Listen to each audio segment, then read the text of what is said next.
অজয় পাল শর্মা কে? অজয় পাল শর্মা হচ্ছে সেই ব্যক্তি যাকে নির্বাচন কমিশন ডায়মন্ড হারবারের পুলিশ অবজারভার বানিয়ে এনেছে।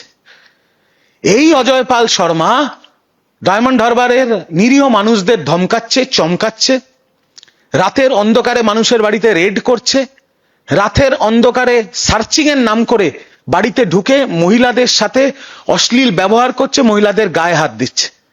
কিন্তু এই অজয় পাল শর্মা একটা রঙিন চরিত্র।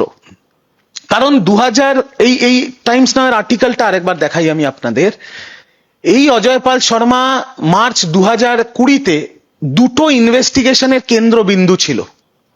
দুটো ইনভেস্টিগেশনের কেন্দ্রবিন্দু, যেখানে প্রথম ইনভেস্টিগেশনটা ছিল দুর্নীতির, দ্বিতীয় ইনভেস্টিগেশনটা ছিল ক্রিমিনাল ব্রিচ অফ ট্রাস্ট, মানে একজন মহিলার বিশ্বাস অর্জন করে তার সাথে চিটিংবাজি করা, তার সাথে ফেরেববাজি করা।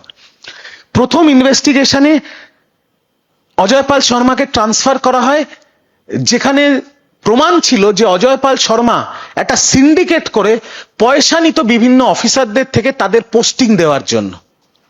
আর দ্বিতীয় ইনভেস্টিগেশন আরো মারাত্মক। একজন 30 বছর বয়সী একজন মহিলা, তিনি অভিযোগ করেছিলেন যে অজয় পাল শর্মা আমার সাথে গাজিয়াবাদে বিয়ে করে এবং তারপর তার বহু মহিলার সাথে সম্পর্ক ছিল।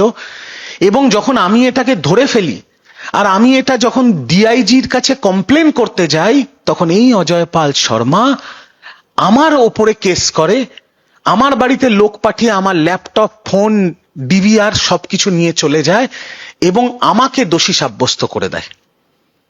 ভাবতে পারছেন কি ধরনের ব্যক্তি এই অজয় পাল শর্মা, যে ডায়মন্ড হারবারের পুলিশ অবজারভার। কিন্তু আমি অজয় পাল শর্মাকে স্পষ্ট ভাষায় একটা কথা বলতে চাই, যে আপনি এই যে অন্যায়গুলো ডায়মন্ড হারবারে করছেন, লোককে ধমকানো, লোককে চমকানো, আপনি যে অপরাধগুলো করছেন যেগুলো বেআইনি, মহিলাদের সাথে অশ্লীল ব্যবহার, মহিলাদের গায়ে হাত দেওয়া, আপনি যে বিজেপির মালিকদের কথায় অসাংবিধানিক কাজকর্ম করছেন, আপনাকে স্পষ্ট বলে দিতে চাই, আপনি যদি মনে করেন 4 মের পর আপনি আপনার রাজ্যে ফেরত চলে যাবে আর সেখানে বিজেপির মালিকরা আপনাকে বাঁচিয়ে নেবেন, তাহলে আপনি ভুল করছেন। আমাদের নজর আছে আপনার ওপরে, আপনি পালিয়ে বাঁচতে পারবেন না।